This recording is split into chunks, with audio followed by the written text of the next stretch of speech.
from helping the tsunami victims to fighting for the rights of women and children. Ladies and gentlemen, he is the Prince of Hearts, but a man with immense integrity. It is my honor to call on stage my friend Vivek Oberoi.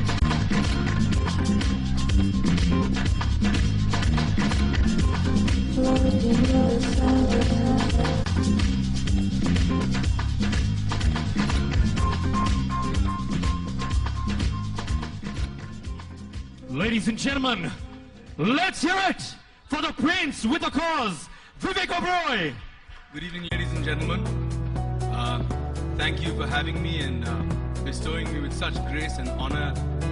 It's befitting of the nobility of sailors to have such dignity on a platform like this.